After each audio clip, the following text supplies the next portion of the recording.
Direct selling industry का future क्या है, इस बिजनेस की सच्चाई क्या है, लोग इस बिजनेस के बारे में बताने से क्यों कतराते हैं, लोग इस बिजनेस में काम करना क्यों नहीं चाहते हैं, क्यों डायरेक्ट सेलिंग बिजनेस में इतनी नेगेटिविटी है, क्या है इसकी वजह। डायरेक्ट सेलिंग बिजनेस आने वाले वक्त का सबसे बड़ा बिजनेस है। क्यों?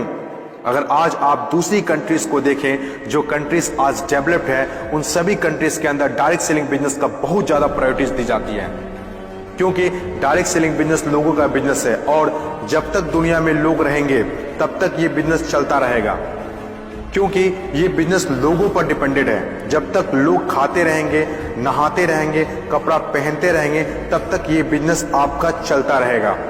अपने इंडिया में कुछ लोग इसे फंसने फंसाने का काम बोलते हैं और कुछ लोग ये मानते हैं जिनके पास करने को कोई काम नहीं होता वे लोग ये काम करते हैं। मैं उन सारे लोगों से सहमत हूं, क्योंकि उन लोगों के पास अभी तक इस बिजनेस का प्रॉपर नॉलेज नहीं पहुंच पाई है। ये हम लोगों की जिम्मेदारी है कि इतनी पावरफुल और ब्यूटीफुल इंडस्ट्री के बारे में लोगों को समझाएं। दुनिया में कुछ ऐसे भी काम होते हैं जो लोगों को आसानी से समझ में नहीं आते हैं। एक छोटा सा एग्जांपल देता हूं। हम लोग दिन भर फेसबुक, व्हाट्सएप और यूट्यूब कितना यूज करते हैं और इसके लिए आपसे एक भी पैसा नहीं लिया जाता है। तो जरा सोचिए उनकी कमाई कैसे होती होगी, जबकि फेसबुक दुनिया के टॉप 10 बिजनेस में आता है कमाई के मामले में। कुछ लोग सोचते हैं अगर फेसबुक जब हमसे पैसा नहीं लेता है तो कमाता कैसे होगा। कुछ लोग सोचते हैं पता नहीं कमाता भी होगा कि नहीं। कुछ लोग कहते हैं जो डाटा हम लोग यूज करते हैं उससे कमाता है। डाटा का पैसा सिम वाले को जाता है, जिसका सिम हम लोग यूज करते हैं, चाहे वो एयरटेल हो या जियो हो। ना तो जानते हैं और ना ही जानना चाहते हैं कि कमाई आखिर कैसे होती है। दोस्तों, सबसे पहले आपके लिए ये जानना जरूरी है कि कोई भी इंडस्ट्री कैसे चलती है और कैसे बनती है। किसी भी नई इंडस्ट्री को चलने के लिए 4 फेज से गुजरना होता है। पहला जो फेज होता है वो होता है नेगेटिव फेज, और आज direct selling industry negative phase में है। ये फेज हर नई इंडस्ट्री को झेलना ही पड़ता है। जब भी मार्केट में नया बिजनेस आता है तो लोग पहले उसे ठीक से समझ नहीं पाते हैं और अनदेखा कर देते हैं। जैसे बैंकिंग सेक्टर के साथ हुआ, इंश्योरेंस सेक्टर के साथ हुआ, टेलीकॉम इंडस्ट्री के साथ हुआ। पहले ना तो लोग बैंक में पैसा जमा करते थे और ना ही इंश्योरेंस लेते थे, क्योंकि इंडस्ट्री नई थी, लोग डरते थे, किसी पर भरोसा नहीं था। लेकिन आज देखिए, यही इंडस्ट्री है जिसके बिना किसी राज्यों की कल्पना करना असंभव है। जब नई नई प्लास्टिक इंडस्ट्री स्टार्ट हुआ तो 95% लोगों ने इनकार कर दिया, ये कहकर कि यह पॉसिबल नहीं है।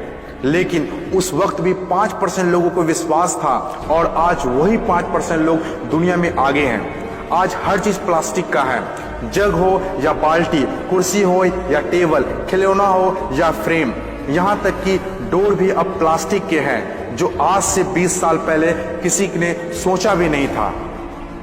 आज direct selling business negative phase में है, इसीलिए इतनी सारी नेगेटिविटी है। और जब ये पॉजिटिव फेज की तरफ बढ़ता जा रहा है, नेगेटिव फेज में होने के बावजूद भी इस इंडस्ट्री ने कई लोगों की जिंदगियां बदल दी। दूसरा जो किसी भी इंडस्ट्री को फेस करना होता है वो दूसरा फेज होता है पॉजिटिव फेज। ये वो टाइम होता है जब लोगों का इंडस्ट्री के ऊपर ट्रस्ट बढ़ने लगता है, क्योंकि वे आसपास में रिजल्ट देख रहे होते हैं। और जो लोग उस वक्त डायरेक्ट सेलिंग बिजनेस में दिलचस्पी नहीं दिखा रहे होते हैं, अनदेखा कर रहे होते हैं, वे रिजल्ट देखने के बाद दिलचस्पी लेने लगते हैं और आपका काफिला और बढ़ने लगता है, रिजल्ट और बढ़ने लगता है, दिलचस्पी और भी लोगों में बढ़ने लगती है। जैसे बैंकिंग इंडस्ट्री और इंश्योरेंस इंडस्ट्री के साथ हुआ था। बैंकिंग इंडस्ट्री का वैल्यू तब पता चला होगा लोगों को जब किसी का पैसा घर में सुरक्षित नहीं रहा होगा। इंश्योरेंस के वैल्यू तब लोगों को पता चला होगा जब किसी के एक्सीडेंट होने के बाद उसके घर वाले को पैसा मिला होगा।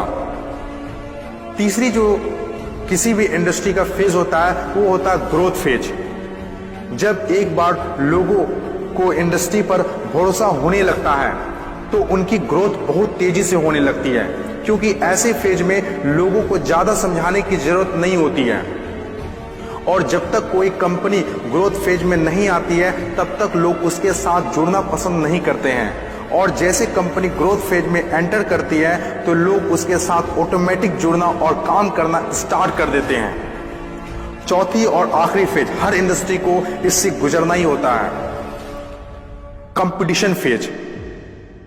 हर एक इंडस्ट्री के अंदर एक वक्त ऐसा आता है जब कंपटीशन बढ़ने लगता है। इंडस्ट्री और कंपनीज की ग्रोथ को देखकर ज्यादातर लोग कंपनी के साथ जुड़ना और काम करना शुरू कर देते हैं।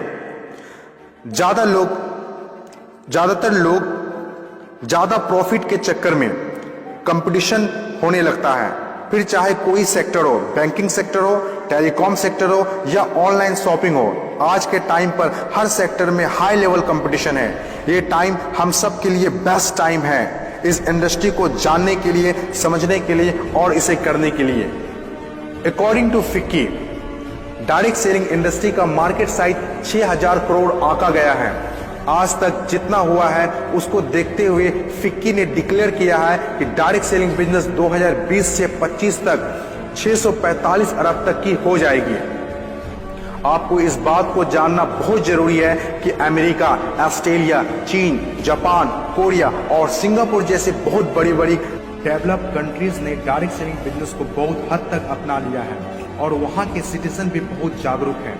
बदलाव के बिना तरक्की नहीं की जा सकती है और जो लोग अपने सोचने का तरीका नहीं बदल पाते हैं वे लोग अपनी जिंदगी में कुछ भी नहीं बदल पाते हैं।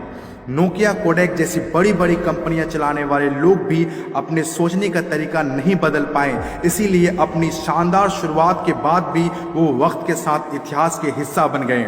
इन तमाम बातों से मैं एक बात बताना चाहता हूँ, बदलाव ही प्रकृति का नियम है। बदलना तो तय है, जो वक्त से पहले बदल गया उनकी जिंदगी बदल गई और जिसे वक्त ने बदल दिया उनकी भी जिंदगी बदल गई। फर्क साफ है, अगर वक्त के साथ बदल गए तो ठीक, वरना वक्त ने बदला तो बहुत तकलीफ होगी।